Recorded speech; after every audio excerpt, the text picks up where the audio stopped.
I do? What do I do when they just don't want to do it? When there's fits, when there's complaining, when there's arguing, what do I do? We're going to talk a little bit about that today, but first of all, let me introduce myself for those who are new. My name is Marissa, and I live in Miami, Florida with my husband, William, my two daughters, Abby and Ellie, and another little one that's on the way. She'll be here in about a month and a half. On this channel, I love talking about mommy things. I love talking about homeschool things. I love talking about the resources, the tips, the ideas, the strategies that we are using in our home. If that's something that interests you, that could be helpful for you, give us a thumbs up and subscribe so you can join us every week on My Familia Homeschool. So let's get started. What do I do? Now, this is something that every family encounters, but in this situation, I'm talking specifically in reference to homeschool. So there's always gonna be a moment when my kid just doesn't want to do it. When they don't want it, they don't want anything to do with whatever it is that I'm putting in front of them. Now, each family's strategy, each family's way of approaching the situation is going to be different. It's going to depend on your family's dynamics, on your homeschool strategies, on your homeschool styles. So the way that you approach these situations could be very different depending on those things. But I'm going to talk about some things that have worked in our home. So first of all, I come at it from the front end, and I think about my expectations. What are the expectations that I have for my children? And so I think about their ages, I think about their developmental level, I think about each one of them, even their personalities. And so my expectations for my 3-year-old are going to be very different than my expectations for my almost 6-year-old. That's just the way it is. So that's what I think about first, because obviously if my expectations are not appropriate for their developmental level, for where they are, I'm going to be met with a lot more conflicts.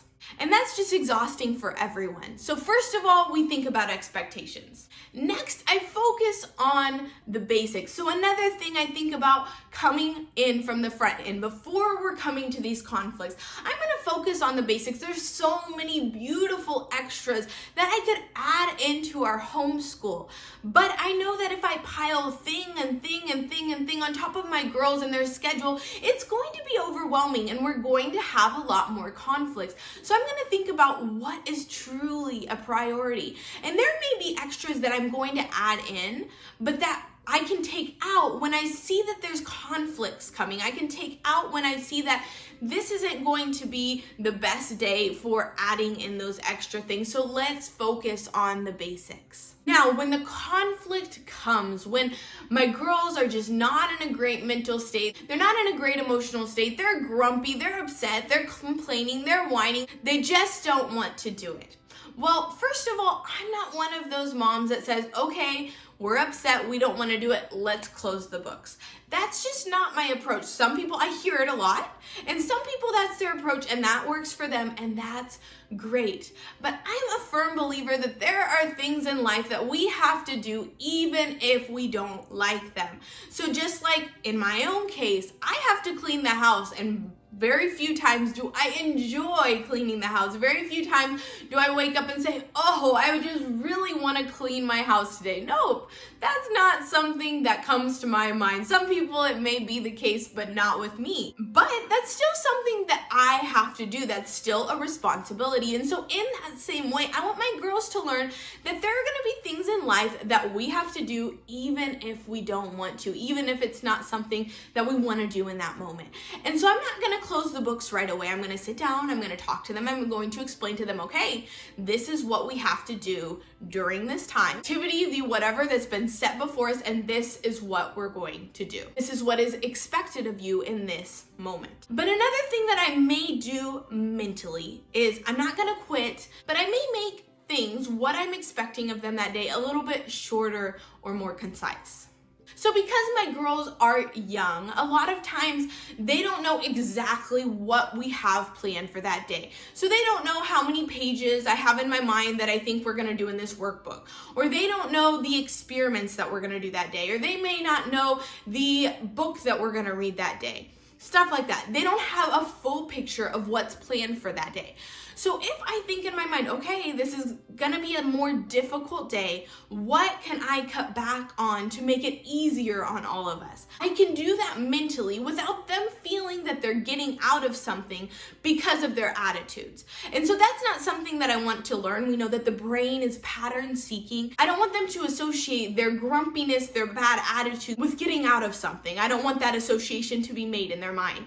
But if I know mentally, okay, we can cut back in this area, I can make it easier on all of us without making that association. Another thing that I have in mind is motivation. So I think about my girls and I think about what motivates them. For my girls, they love leaving the house, they love getting out, they love doing different things throughout our day. The first question I'm asked in the morning is, Mom, what are we doing today? Where are we going to go?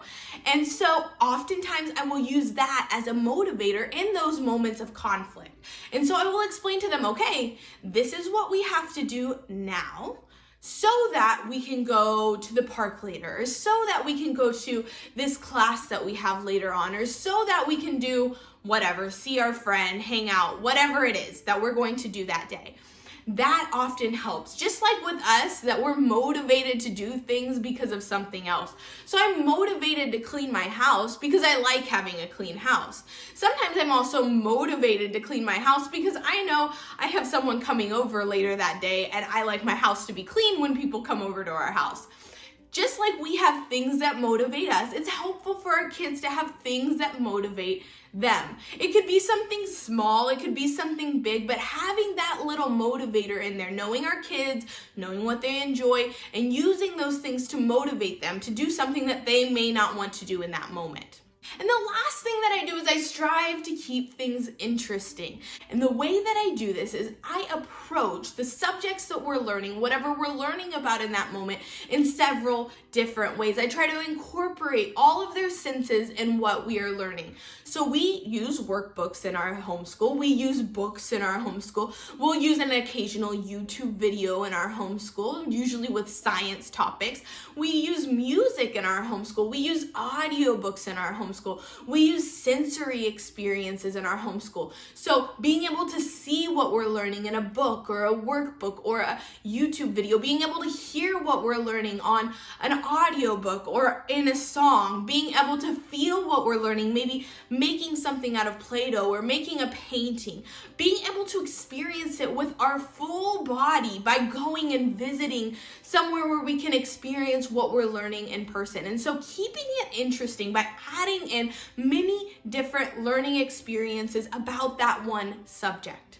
So there may be one of those areas that they don't enjoy. We're gonna do it anyway, but there's other ways that we're going to approach this subject as well. So those are some of the things that have worked in our homeschool. I'd love to know what has worked for you guys. Tell me down in the comments what has worked for you when you get to those moments where they just don't wanna. I know it'll be super helpful for me and for others within the community. If this video has been helpful to you, give us a thumbs up and subscribe so you can join us next week with My Familia Homeschool.